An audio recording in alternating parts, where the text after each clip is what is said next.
علم کا اٹھا لیا جانا۔ عبداللہ ابن عامر ابن عاص رضی اللہ عنہما سے روایت ہے، میں نے رسول اللہ صلی اللہ علیہ وسلم کو فرماتے ہوئے سنا،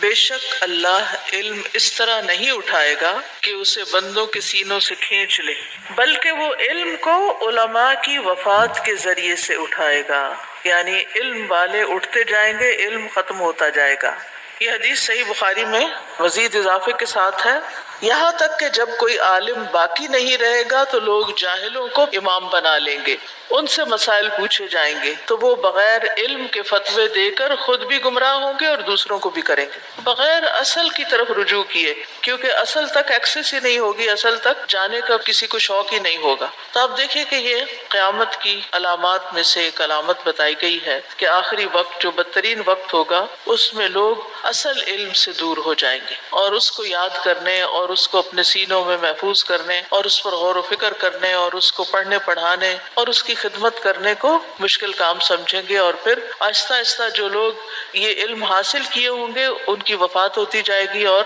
باقی پھر جاہل لوگ رہ جائیں گے لوگوں کو دینی اعتبار سے رہنمائی کرنے کے لیے۔ اس حدیث سے یہ بات بھی پتہ چلتی ہے کہ اللہ تعالیٰ اپنے بندوں کو علم عطا کرنے کے بعد ان سے چھینتا نہیں، کیونکہ یہ اس کا ان پر فضل اور مہربانی کرنا ہوتا ہے۔ اور جب کوئی شخص سنسیئرٹی کے ساتھ دل لگا کر شوق سے علم حاصل کرنے لگتا ہے اور اس کو یاد رکھنے کی کوشش کرتا ہے تو پھر اللہ سبحانہ وتعالیٰ اس کو اس نعمت سے محروم نہیں کرتا کہ وہ اس سے چھین لے، لیکن اصل مشکل کیا ہے کہ علم والے کم ہو جائیں گے، اور پھر خاص طور پر دین کے علم والے کم ہو جائیں گے، اور جو باقی بچیں گے وہ فوت شدہ لوگوں کی کمی پوری نہیں کر سکیں گے۔ اور یہاں آپ صلی اللہ علیہ وسلم نے امت کو خبردار کیا ہے، ڈرایا ہے کہ ایک وقت آئے گا کہ امت سے یہ خیر اٹھا لی جائے گی اور لوگ پھر جہالت میں ہی مبتلا ہو جائیں گے۔ تو اس لیے کتنا ضروری ہے کہ ہم لوگ اس دین کے علم کو سیکھنے کے لیے وقت نکالیں، اس کی طرف توجہ کریں، اور اس کو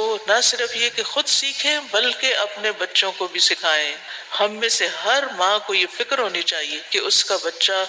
دین کی کتنی تعلیم اور دین کی کتنی سمجھ بوجھ حاصل کر رہا ہے کہ وہ ایک مسلمان کی حیثیت سے جی سکے، اس کو بنیادی مسائل کا کتنا علم ہے، کیا عقیدے کی بنیادی چیزیں کہ وہ شرک سے بچ سکے، بدعت سے بچ سکے، اور کسی بھی ایسے نظریے سے متاثر نہ ہو کہ جو اس کے ایمان میں بگاڑ پیدا کرنے والے۔ اسی طرح عبادات کو ٹھیک سے ادا کرنا آتا ہو، اسی طرح ریلیشن شپس میں اس کو بڑے چھوٹے کی تمیز پتہ ہو، پھر اسی طرح لوگوں کے ساتھ معاملات، عام لوگوں کے ساتھ، اور اگر کوئی خاص فیلڈ ہے اس کا، کوئی بزنس ہے یا جاب ہے یا کسی اور معاملے میں وہ کام کر رہا ہے تو اس معاملے سے متعلق وہ حلال و حرام کو جانے۔ کیا ہم میں سے کسی کا بیٹا اگر بزنس شروع کرتا ہے تو ہم اس کو یہ تلقین کرتے ہیں کہ بیٹا اس میں حلال حرام کو جان لو، اور اگر وہ کچھ کمانے لگتا ہے تو کیا ہمیں فکر ہوتی ہے کہ وہ زکوٰۃ بھی ادا کر رہا ہے یا نہیں، اور اس کو اپنے زکوٰۃ کے مسائل پتہ ہیں یا نہیں؟ پھر یہ کہ اگر اس کے پاس ایک سرٹن اماؤنٹ جمع ہو گئی ہے تو اس کے اوپر حج فرض ہو گیا ہے، کیا وہ اپنے حج کی فکر کر رہا ہے یا نہیں؟ ہمیں بحیثیت والدین اپنے بچوں کی